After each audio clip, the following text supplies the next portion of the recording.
Hey, Baylor fans, this is your call to gear up with Harley-Davidson of Waco. Whether you're hitting the open road or tailgating at McLean Stadium, we've got the ride to match your Bear pride. Check out our wide selection of new and pre-owned motorcycles, visit our service department, or shop all the latest gear and accessories to show off your Baylor spirit and Harley pride. Visit us today and find your freedom on two wheels. Harley-Davidson of Waco, where Baylor fans never ride alone. Visit in-store or at hdwaco.com. Sic Em Bears.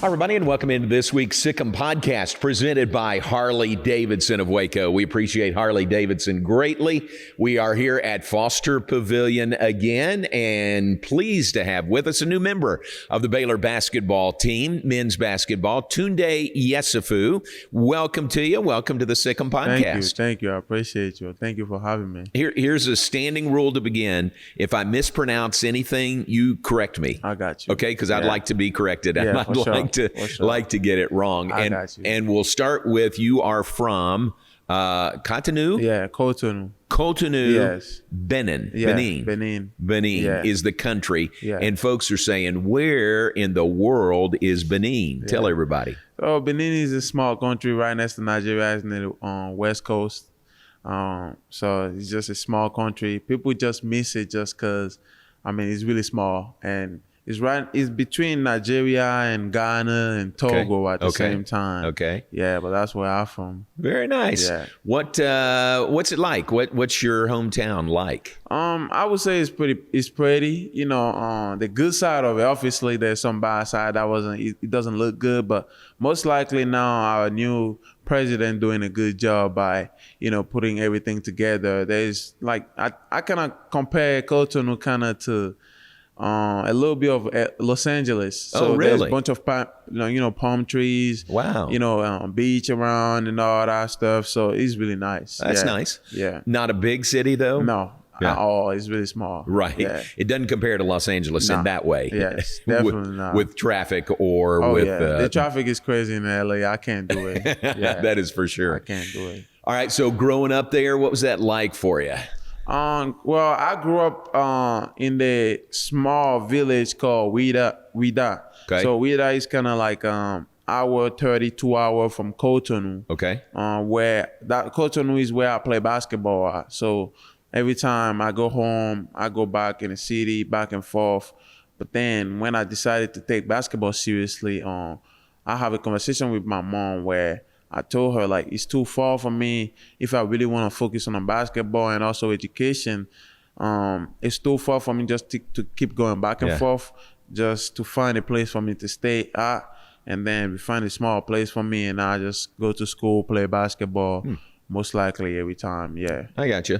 What would you say the level of basketball was? I'm sure you were on the upper end of that, but what was the competition like? I would say competition is totally different. So, at age of 14, 13, I'm already playing against grown men, where I'm talking about 21, 22, just because there's not really there's a small, U and all that, but there's no 15U, 14U, Sure. none of that stuff. It's just 17, 18 and up. Okay. So I always, was the youngest one, but I like playing against grown men just to make me stronger and not get things easily for me. I like a competition, going hard at it. So every time, I get a chance and they ask me where I want to play between 17U or 20U, I just decided 20U, most likely. Yes, go up.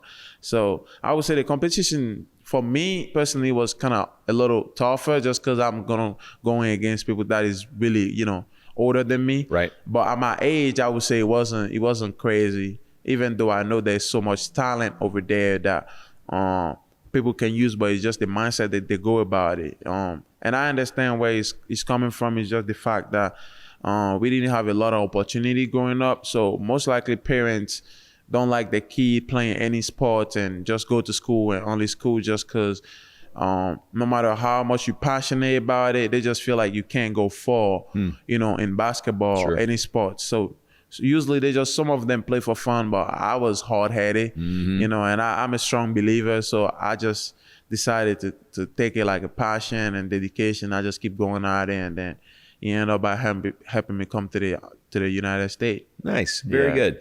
Would you say you were one of the top players? Yeah, I would definitely say at my age, I was the number one over there, for sure. Yeah. I mean, I could have guessed that, but yeah, I would say that. Not surprising at all. And before we leave Benin and get you to the United States, you're proud of your home country, aren't you? Yes, super proud. Yeah. Super proud just to, people to get to know my country more likely now and put them on the map, and people get to know them most likely, because every time when I come to the United States, they ask me where I'm from. When I say it, nobody really knows where he's at. But I have to call some NBA players' name that nobody even know they're from Benin, like Yan Mahimi. Really? But he's half and half. Yeah. Half from French and then Beninese, and then Rui Hachimura, that his dad from Benin and his mom from Japan, but nobody really knows about stuff like that. But I take pride of the fact that I'm probably gonna be, the 100% Beninese that going to the NBA someday. So that's the thing that make me happy. That's a lot. Yeah, that's a lot to be proud of. Yes, it really is. And you're giving back to your community. Tell everybody about that. Yeah. So I'm more like the type of guy, when I have something going for myself, I like, giving hope to kids most likely, because I know where we come from is not easy. So I kind of rebuilt a basketball court back home in a village called Jugu. Okay. And I'm like a only child of my mom, and then I'm an orphan of father.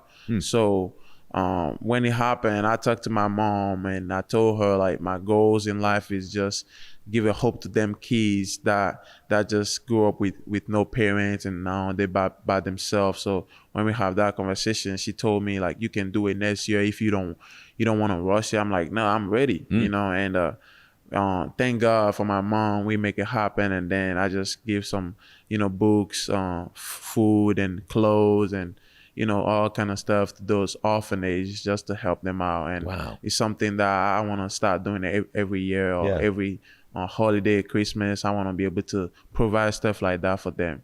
Wow. Very nice. Very generous of you. So you donated clothing, you've donated food, you helped build the basketball court. Yeah. Are you doing a school? You're helping with a school also? Yeah. So the basketball court was in the school. Okay. Gotcha. Is in the middle of the school where kids love enjoying it, but they don't have a good, segment there where they can actually play and enjoy it, because most of them getting hurt. The basketball hoop is all broken, so I decided to order those stuff from Nigeria, the basketball hoop, and then change the whole basketball court and all that stuff. Yeah, it was pretty fun. Yeah, good for you. Gosh, that's great. Yeah. How often do you get back there? I haven't been since, honestly, I came here. I think the last time I've been there was 2022, but I was there for like 5 days just because my mom was sick for a little bit. So I went there, just take care of her and then come back right away. And your mom still lives there? Yeah, my mom still lives there. But is she in Waco right now? She gonna come. She coming to visit in 2 weeks. Oh, nice. Yeah, very good. October 23rd. She gonna be here with me for a little bit. Nice. Yeah. Very good. That'll be fun. Yeah, that'll be definitely fun. All right. So leaving Benin and you're coming to the United States. You're what, 13 years old? I was when I came to the United States. I turned 15. 15. Yeah, I was 15 when I came to the United States. Gotcha. And what's that like? I mean, French is kind of your main language, and you're coming to the United States. How was your English at that point? I didn't know any English. Zero, right? Zero. Like when people trying to communicate to me, they had to use their phone and translate and explain some stuff to me so I understand it. But I would say when I was coming here, I was a little scared at first because I'm the only child and I grew up with my mother all the time. So it was kind of weird to leave them behind, but at the same time, it's something like, it's just God, God just put me in the best position where her and I will have a plan, and the plan is just come here, get the best education I ever had, can get, and have a good opportunity and chances to actually pursue my dream, which is playing basketball. And at first I know she didn't believe it, just because she do believe in me, but she didn't believe that I could go far in basketball just because she never see anybody back then going further just for sports, like I mentioned before. Right. So it was kind of a little scary to move, the whole from Africa, new. It's like I become a newborn to a new country that I didn't know any English, none of that stuff. But once I landed, I was excited. I was more excited just because I'm like, now I'm here. Let me, take the best out of it, you know. And she kind of gave me the good advice where she gave me like, a lot of people come talking to me about how America is a beautiful country where there's the bad and the good. It's up to you now to focus on the good side and more than worrying about the bad side of it, which is like every country most likely. Sure. So when she told me that by myself, I kind of matured quicker because I'm like, nah, I'm alone. I got nobody, no family. So I had to, mature quicker and understand life and be like an adult at 15 years old. Yeah. Yeah. How about that? Yeah. So at 15, you leave home, you come to the United States. There had to be some tough bumps along the road, but I'm saying it was tough for your mom also to let you go, to give you wings, to leave for another country. Yeah, I would say it's tough, even though she didn't want to show it or admit it, just because where I grew up is more like tough love type of environment. So she was telling me to just go over there and take the best out of it. But she didn't tear up when I was leaving. Yeah. But I knew she was a little sad, but she just believed in the plan that I put out there, and she believed in God most likely, and she knows that God gonna take care of me. Good. Yeah. Can't wait to meet your mom. Yes, that'll be fun definitely. when she's here. Yeah. So you come to the United States, you come to California. Yeah. Did you come to one spot? Was it Santa Maria? Yeah. And that's where you sort of landed. And interesting, the Kirkendall family sort of adopted you. I mean, not officially, but that was your host family here. Yeah. So what happened is I get to California. I landed in Los Angeles. So when I landed, we get in the car. We were driving for 3 hours. I'm like, at first when they say California, I was like, okay, I'm going to LA. You know, there's good beach, good sun, everything. So I was excited. Then we kept driving. I'm like, where are we going? Like, it's too far already. Like, what's going on? And then one of my friends was like, oh, you going to Santa Maria. I never heard of it before. Right. So it's a small town, like kind of like Waco, but Waco is bigger. I get there, I get to like a host family. My first host family was the Boniface family. Okay. They took care of me for 2 years. Things didn't go well, so I decided to change it. Okay. My coach helped me change it. Then I end up, Will was my best friend at that time. Okay. He's the one that welcomed me pretty well, helping me understanding English. We were hanging out. He was driving me around and all that stuff. So I already felt comfortable around him. And y'all were teammates? Yeah, we were teammates. Gotcha. Yeah, we were teammates the whole time. And then when I decided to change the host family, I didn't know his family because he left for college. His family still was by themselves. So they didn't want to take nobody at first. But then when it was me, and then they already knew like we kind of become a family. While when I came here, it was easy transition where it felt really good. And they welcomed me, they took care of me. And then I stood there for 2 years also, and they become my family for real. Yeah. Nice, very good. And make sure our listeners and viewers know that's Will Kirkendall, who went to Arizona, but is now here. So y'all are back together here at Baylor. Yeah, he's really excited. His name is Will Kirkendall, and he's become he's my brother. Oh, that is so cool. Yeah. That's a great connection. Yes. And here you are at Baylor together. How wild is that? That is amazing. Just think about the journey, you know, from your home country. And Will, from California, but you guys connect there, and then you're both here in Waco. Yeah, and the beautiful thing about it is just, even though I'm from Santa Maria, I know a lot of people know Santa Maria, and the fact that we both kind of, took our dream and then just becoming into reality, coming to college and playing together now, putting the jersey on, hanging out every day. I think there's nothing beautiful than, be around your family again. Nice. Yeah. Are y'all roommates here? No, we ain't roommates, but we right across from each other. Gotcha. Yeah. Gotcha. Was Will's decision, he transferred here from Arizona. Yeah. Was part of that, y'all were obviously communicating, was part of it for you guys to get back together? Yeah, at first we didn't know it was going to happen. Okay. We were just having a conversation about it, and he told me, man, I would love to come here. I'm like, oh, okay, sure. I would love for you to come here. So he sent his video to the coaches and stuff, and they talk. They really like it. They can tell he's an energy giver, somebody that can help us, players, all of us together, bonds and have fun and all that. And he can play basketball. So he just called me. He told me, I talked to the coaches and they give me an offer. I'm like, oh, shoot, that's amazing. Would you take it? At first, he was kind of a little hesitating because he didn't want people to think that he came here because of me or anything else. So I told him, man, it's a beautiful opportunity for you to just be able to, and he's Christian, so I told him maybe it's God plan just, for you to be happy because the other places you were happy but not fully. So he took the opportunity and I was happy for him. Yeah. Love it. Yeah. That is so cool. What about, you've mentioned God and God's plan several times. When you come to Baylor, it's a big part of the men's basketball or Baylor University and the basketball program, isn't it? Yeah, definitely. I feel like in my whole life, it was more like I take pride of the fact that my life is like a testimony to what had happened till I came here. What was the story behind it, all kind of stuff that I've been through before I come here. So the only person I could thank and give all flowers to is just the man above, because without him I probably wouldn't be here and just keep dreaming. That's the big things over there back home, is that kids have dreams, but most likely they shut it down just because of the environment they grew up in, the opportunity they didn't have and they wish they have him, but people were telling them they can't do it. So they kind of figured that, might as well just let it go. But, again, like I mentioned, I'm hard-headed. So I just knew God had another plan for me and I just follow it. Yeah. Yeah, that's terrific. Well, the culture of joy is real, Joy, and you'll have opportunities to share your story, which is a really good one. So thanks for sharing that with us. Absolutely. What do you think? All new team, all new roster for Baylor this year. You're a part of that.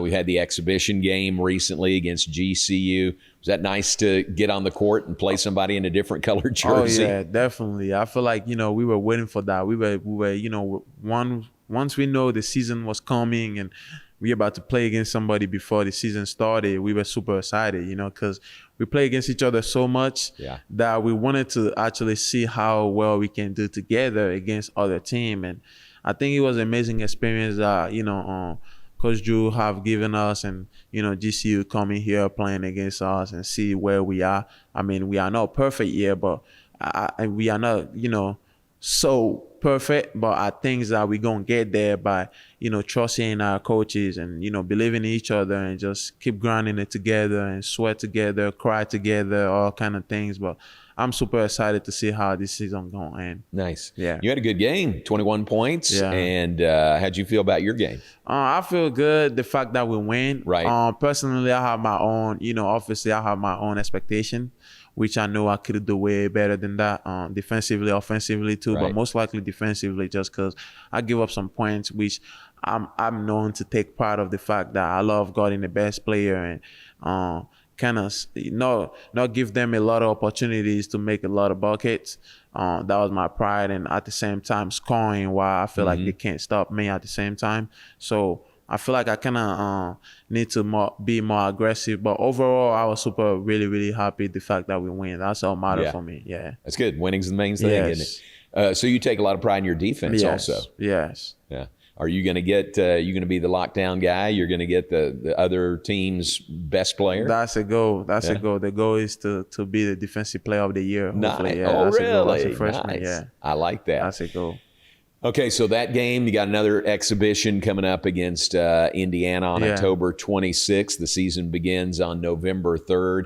How have you acclimated to Waco and to Baylor so far? I started adjusting it pretty well now. I feel like, now I never, honestly, when I was in Cali, I never eat brisket before or ribs or all kind of stuff. But now I start eating those stuff. I'm still trying to see how the weather going, because I know the weather is a little, it's hot compared to Santa Maria most likely, because it's really chill over there.